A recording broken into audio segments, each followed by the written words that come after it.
Urashaka kubona ibyiza biva ku Mana? Niyo nsanganyamatsiko y'ubutumwa bwiza nkuzaniye. Urashaka kubona ibyiza biva ku Mana? Reka ibi bintu bibiri ngiye kukubwira. Amazina yanjye nitwa Hatumimana Eric, cyangwa se Eric ubuntu bwa Yesu. Ndagira ngo wumve iri jambo ry'Imana Imana impaye kugira ngo turiganireho. Riri muri Yeremiya igice ni icya 5 umurongo wa 25. Haravuga ngo ibicumuro byanyu nibyo byakuyeho ibyo bintu, kandi ibyaha byanyu nibyo byabimishije ibyiza. Nakuzaniye insanganyamatsiko igira iti urashaka ibyiza biva ku Mana? Reka bino bintu bibiri ngiye kukubwira. Imana rero iguha umugisha wowe ufashe akanya kugira ngo tuganire kuri iri jambo. Bene data, usibye no kuba umuntu ashobora kubura ubugingo buhoraho kubw'ibyaha, ariko no muri ubu buzima no muri iyi si, ijambo ririmo riratwereka yuko ibyaha bitwimisha ibyiza. Ibyaha byacu, niko ijambo rivuze ngo ibyaha byacu nibyo byabimishije ibyiza.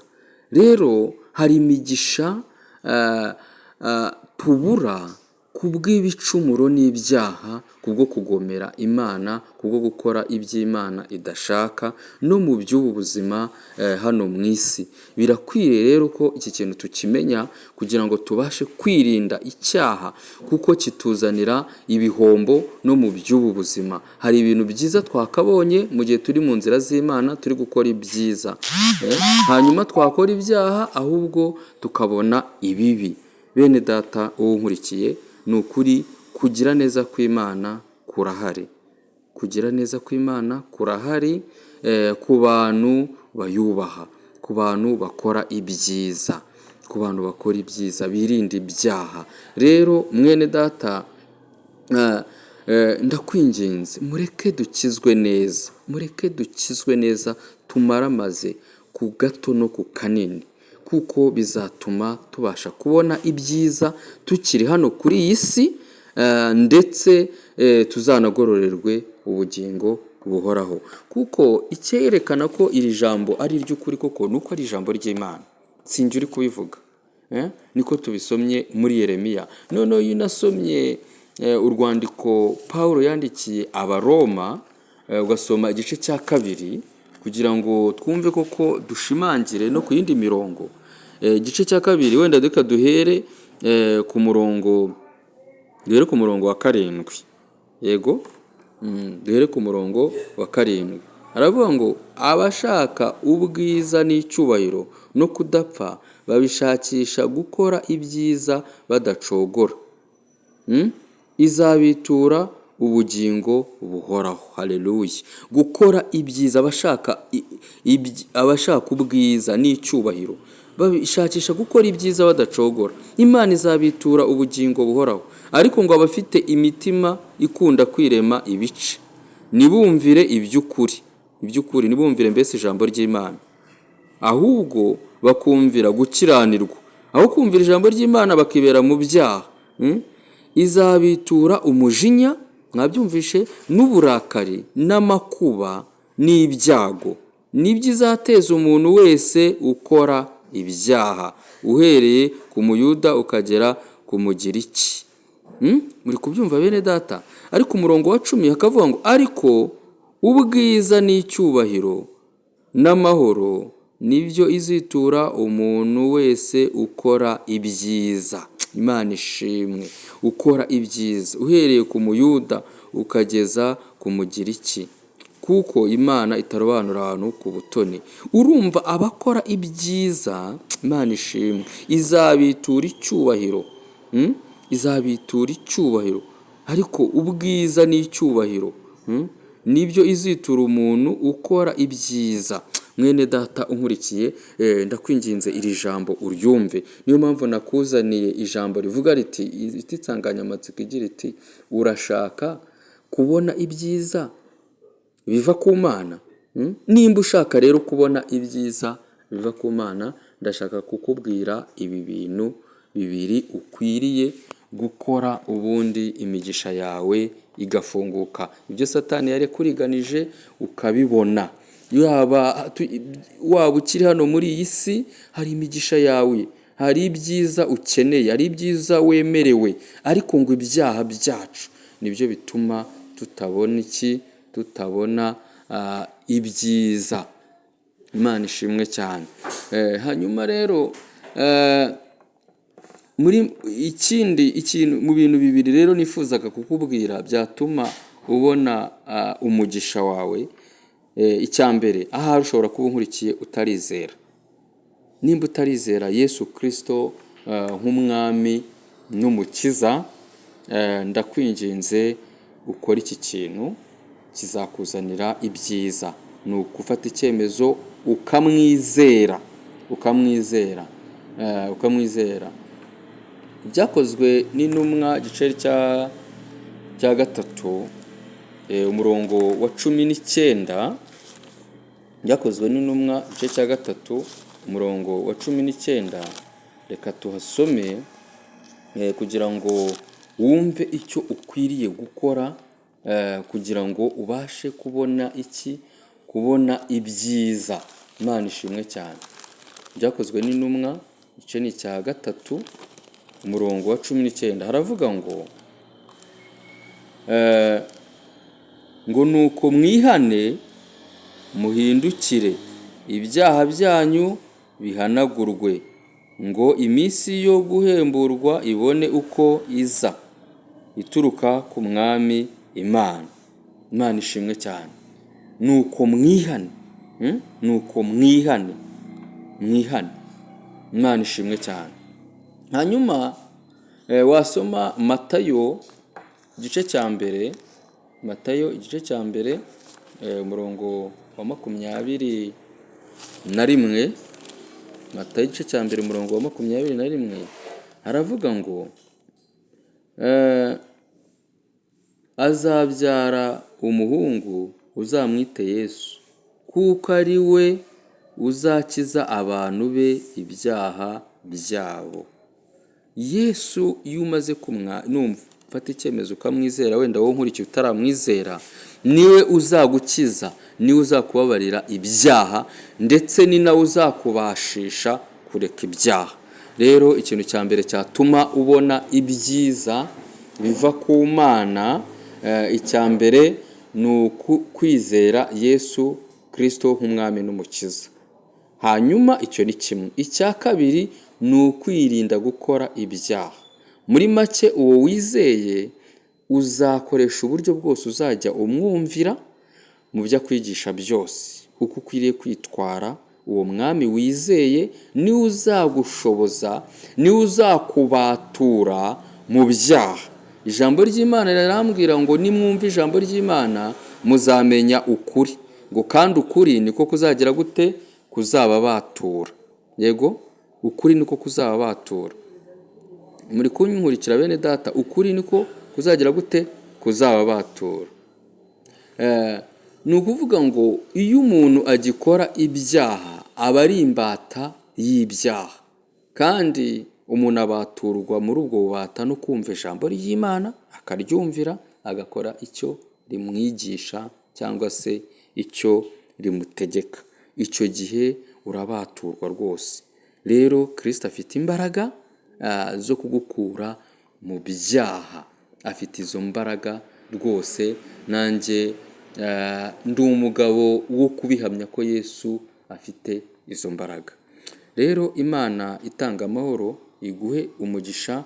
Nari nakuzaniye ubutumwa bwiza buvuga ngo bufite insanganyamatsiko igira iti urashaka kubona ibyiza biva ku Mana?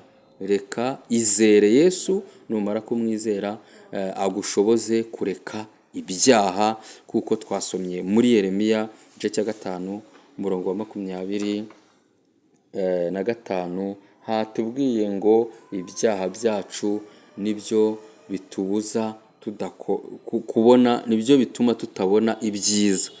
Siho gusa Imana yagiye ibivuga no muri Yesaya, iyo usomye 50 igice cya 59 Yesaya, naho harabitubwira, hakatwereka yuko rwose ibyaha bituzanira ibihombo byinshi no muri ubu buzima, usibye ko byanatubuza n'ubugingo buhoraho, ariko no muri ubu buzima mwene data unkurikiye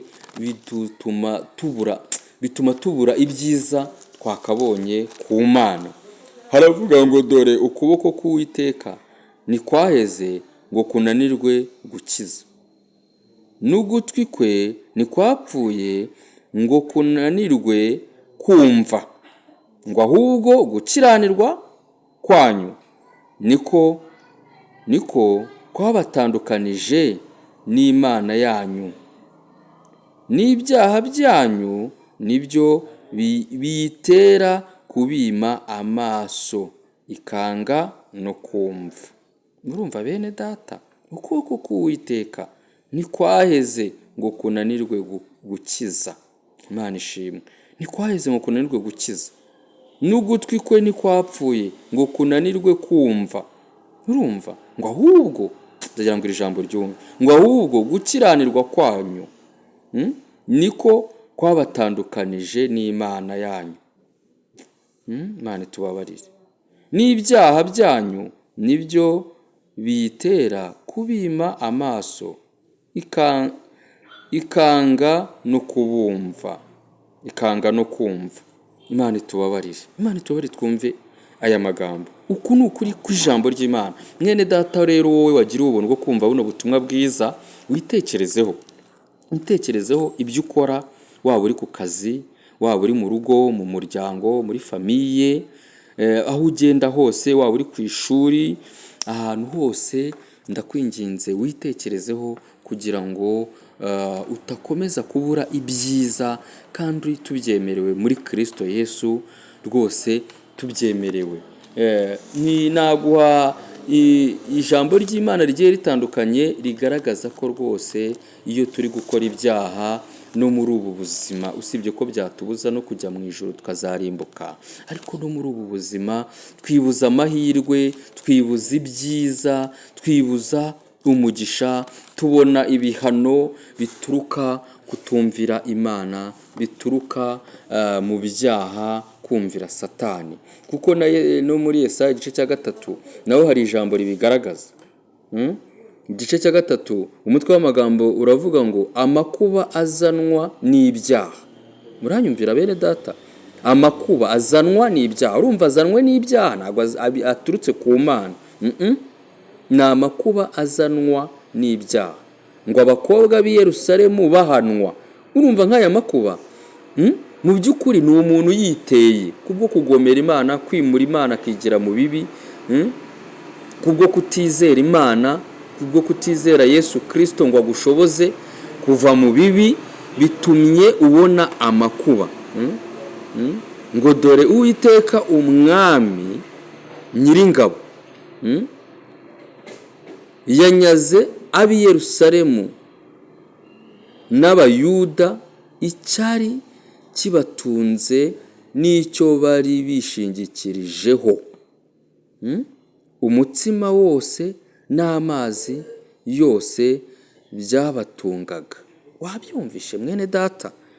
Ndakwinginze, nimba ushaka kubona ibyiza biva ku Mana, niyo nsanganyamatsiko nari nakuzaniye. Urashaka kubona ibyiza biva ku Mana, icyambere ukwiriye gukora, nimba utarizera Yesu Kristo umwami n'umukiza, ukwiriye kwizera uwo mwami Yesu waje gukuraho ibyaha by'abari mu isi. Kuko ijambo ry'Imana rirambwira ngo muri Luka igice cya 24 umurongo wa 47 ngo kwihana no kubabarirwa ibyaha bikwiriye kubwirwa amahanga yose mu izina rye, mu izina rya Yesu, kuko nahandi dukirizwa. Byakozwe n'intumwa igice cya 4 umurongo wa 12 haravuga ngo nta wundi agakiza kabonerwamo nta wundi agakiza kabonerwamo usibye iryo zina rya Yesu. Nta rindi zina abantu mu isi no mu ijuru ryahawe abantu ribonerwamo agakiza, ni iryo zina rya Yesu, niryo dukirizwamo.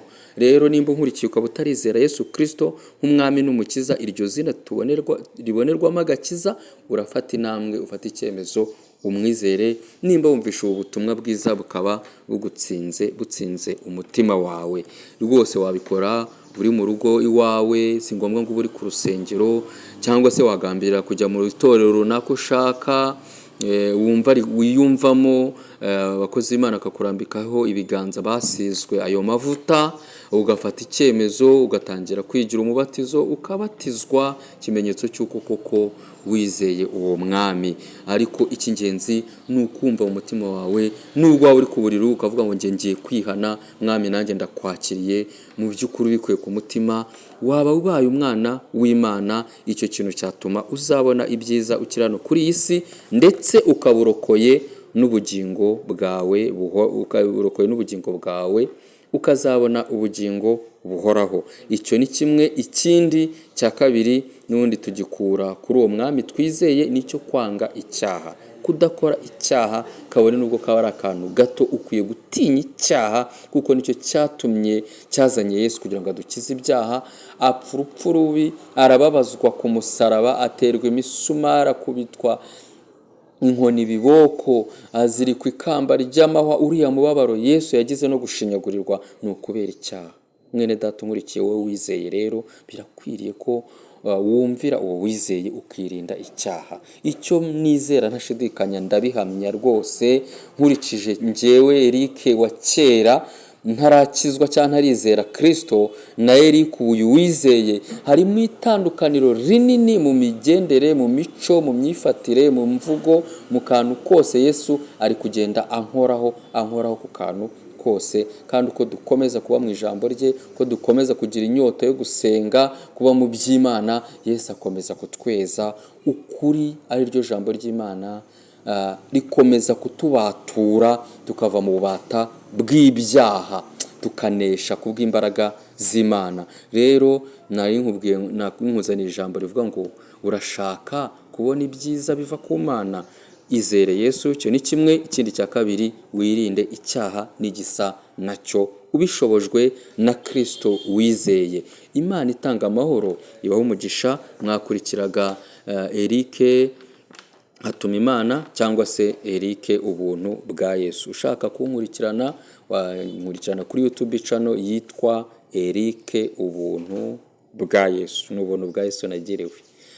Cyangwa se ukamamagara kuri nimero 0788756431. Bayi, kubw'urukundo rwa Yesu, ndabakunda cyane. Imana itanga amahoro ibaho umugisha. Amen.